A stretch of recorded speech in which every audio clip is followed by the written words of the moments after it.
నమస్కారం. భారత్ జోడో యాత్ర మరి 15 రోజులకు చేరుకుంటుంది. తమిళనాడు కన్యాకుమారి నుంచి మొదలుపెట్టి ఇవాళ కేరళలో వారు పర్యటిస్తున్నారు రాహుల్ గాంధీ గారు. వరుసగా ఆ తర్వాత మళ్ళీ కర్ణాటకలో ప్రవేశిస్తుంది, తర్వాత తెలంగాణ, ఇట్లా పైకి వెళుతూ 12 రాష్ట్రాలు 2 కేంద్రపాలిత ప్రాంతాల నుంచి మీదుగా శ్రీనగర్ వరకు చేరుకుంటుంది. కన్యాకుమారి టు శ్రీనగర్ వరకు, కశ్మీర్ వరకు.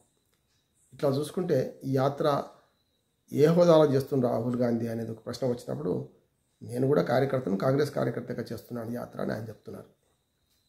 ఈ దశలోనే సెప్టెంబర్ 22 ఈ నెల 22న మరి దేశ జాతీయ కాంగ్రెస్కి అధ్యక్ష పదవికి నామినేషన్ ఎన్నికల కోసం మరి నోటిఫికేషన్ వెలువడబోతుంది. ఇందులో మరి ఎవరు పోటీ చేస్తారు ఏమంటే ఇప్పటికే మరి అఫీషియల్ లీకేజెస్ 2-3 వచ్చినాయి. ఒకటి గాంధీ కుటుంబం నుంచి ఈసారి ఎవరు అధ్యక్ష పదవికి ఉండాలనేది ఒకటి. రెండవది గాంధీయేతర కుటుంబం నుంచి చాలా రోజుల నుంచి వినిపిస్తున్న పేరు మరి అశోక్ గెహ్లాట్, రాజస్థాన్ ముఖ్యమంత్రి గారి పేరు వినొస్తుంది. ఇటీవలనే మళ్ళీ 1-2 రోజులుగా శశి థరూర్, గతంలో మరి ఎంపీ, మరి ప్రముఖ నాయకుడు, కాంగ్రెస్ నాయకుడు, వారి పేరు కూడా వినొస్తుంది. ఇట్లా మరి అశోక్ గెహ్లాట్ అయితే పూర్తిగా గాంధీ కుటుంబ విధేయుడు. శశి థరూర్ కూడా ఒక పేరున్న వ్యక్తి, బాగా వైజ్ మ్యాన్గా పేరున్నది. అట్లాగే మంచి తెలివితేటలు ఉన్న వ్యక్తి. మరి కాంగ్రెస్ పార్టీ అధ్యక్షుడు దక్షిణ భారతదేశం నుంచి కావద్దా అనుకుంటే దక్షిణ ఉత్తర భారతదేశాల మధ్య పోటీ జరిగితే శశి థరూర్కు మరి కాంగ్రెస్ నుంచి ఓట్లు పడే అవకాశం ఎక్కువ ఉంది. ఉత్తర భారతదేశం ఓట్లు లీడ్ చేస్తే అటుపోతాయి. అసలు విచిత్రం ఏంటంటే ఇప్పటికీ 22 నోటిఫికేషన్ అవుతుంది.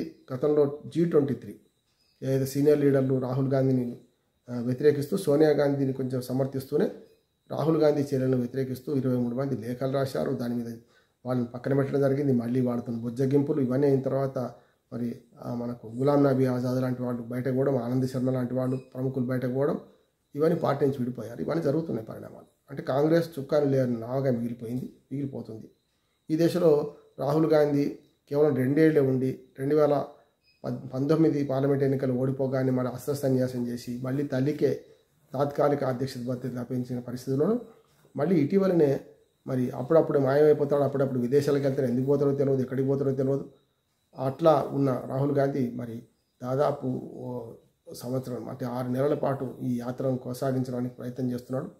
మరి ఈ యాత్ర కొనసాగింపులో భాగంగా పైదాకా మరి కశ్మీర్ టు కన్యాకుమారి టు కశ్మీర్ దాకా వెళ్ళే క్రమంలో మరి సామాన్య కార్యకర్తలు అంటూనే కాంగ్రెస్ పార్టీ అంతా ఆయన వెంట నడుస్తున్నది. చాలా పిసిసి అధ్యక్షులు ఆయన వెంట నడుస్తున్నారు. తెలంగాణ పిసిసి అధ్యక్షుడు రేవంత్ రెడ్డి కూడా నిన్ననే మరి కేరళలో ఆయన కలిసి కొద్దిసేపు నడిచారు. అట్లా చూసుకుంటే మనకి ఈ చుక్కాని లేని నావకు ఇవాళ చుక్కాని ఎవరవుతారు? అధినేత లేని పార్టీకి, అఫీషియల్ అధినేత లేని పార్టీకి మరి ఎవరు పార్టీ అధ్యక్షుడు అవుతారు అన్నప్పుడు ఈ పేర్లన్నీ తూచి ఉంటుదే. అసలు ఎన్నికల్లో ఈ ఇద్దరితో పాటు మళ్ళీ రాహుల్ గాంధీ కూడా నిలబడతారు, రాహుల్ గాంధీ మళ్ళీ మరి ఎన్నిక అవుతారు అనే ఒక వాదన కూడా ముందుకు వస్తున్నది. ఇట్లా చూసుకుంటే గతంలో జరిగిన పరిణామాలు ఒకసారి చూసుకుంటే మొదట్లో 85 కాంగ్రెస్ పార్టీ ఏర్పడిన తర్వాత 1 ఇయర్కి ఒకసారి ఎన్నికలు జరిగి ప్రతి సంవత్సరం కూడా ప్రజాస్వామ్యయుతంగా ఎన్నికలు జరిగేది. ఓ రకంగా చెప్పాలంటే సుభాష్ చంద్రబోస్ గారు కూడా గాంధీ అవిష్టానికి వ్యతిరేకంగా గతంలో కాంగ్రెస్ పార్టీ అధ్యక్షుడు ఎన్నికయ్యారు. అట్లా చూస్తే జవహర్లాల్ నెహ్రూ కానీ, ఇందిరాగాంధీ కానీ, ఆ తర్వాత రాజీవ్ గాంధీ కానీ పెద్దగా సంవత్సరాల తరబడి 3-4 టర్ములకు 5-6 టర్ములకు పైబడి ఎప్పుడు పనిచేయలేదు. కానీ సోనియా గాంధీ గారు గత 24 ఏళ్ళుగా 22 అంటే 98 నుంచి మరి వాళ్ళ 2022 వరకు 2 ఏళ్ళు తప్పించి 24 ఏళ్ళు 22 ఏళ్ళు ఆమె అధ్యక్షురాలుగా ఉన్నారు. కాంగ్రెస్ పార్టీకి చివరిసారి ప్రజాస్వామ్యయుతంగా, సరే అది ప్రజాస్వామ్యం కాదా పక్కన పెడదాం కానీ ఎన్నికల్లో గెలిచింది సీతారాం కేసరి మాత్రమే. అంతకుముందు శరద్ పవార్ కూడా. అట్లా చూసుకుంటే 97లో 96లో ఒకసారి 98లో ఒకసారి జరిగిన ఎన్నికల్లో మాత్రమే వాళ్ళు గెలిచారు. తర్వాత 98 నుంచి ఇప్పటిదాకా ప్రజాస్వామ్యయుతంగా పోటీ జరిగి ఎన్నికల్లో 2-3 పోటీ పడి ఎవరో ఒకరు గెలిచిన సందర్భం లేదు. చివరిసారిగా 2000 సంవత్సరంలో మరి సోనియా గాంధీ గారే ఆమె మీద పోటీ పెట్టుకొని ఆమె గెలిచింది. ఆ తర్వాత ఈ పోటీ లేదు. ప్రతి 2 సంవత్సరాలకు ఒకసారి మళ్ళీ ఆమెనే ఏకగ్రీవంగా ఎన్నుకుంటున్నారు. అంటే కనీస పోటీ కూడా లేదు. కనుక ఇప్పుడు మరి జరగబోయే ఎన్నికల్లో 2 విచిత్రమైన పరిస్థితులు మనకు గోచరిస్తున్నాయి. ఒకటేమో అసలు ఓటర్ లిస్ట్ లేదు. మొన్నదాకా G23లో అనుకున్న సభ్యులు అడిగింది ఏంటంటే, అయ్యా మీరు నోటిఫికేషన్ ఇష్యూ చేస్తున్నారు, ఈ జాతీయ పార్టీ ఎన్నికల్లో జాతీయ అధ్యక్షుని చేసుకునే ఎన్నికల్లో ఎవరు అంటే ఎలక్టోరల్ కాలేజ్ అంటారు, ఓటర్ లిస్ట్ ఏంటి, ఎవరు ఓటర్లు పేర్లు ఇస్తే మేము వాళ్ళని ఓట్లాడుకోవడానికి ఉంటుంది. ఎవరిని ఓట్లేమని అడగాలి మేము అంటే గుంభనంగా ఇప్పటివరకు దాన్ని ఆ ప్రశ్నలు దాటవేస్తుంది అధిష్టాన వర్గం.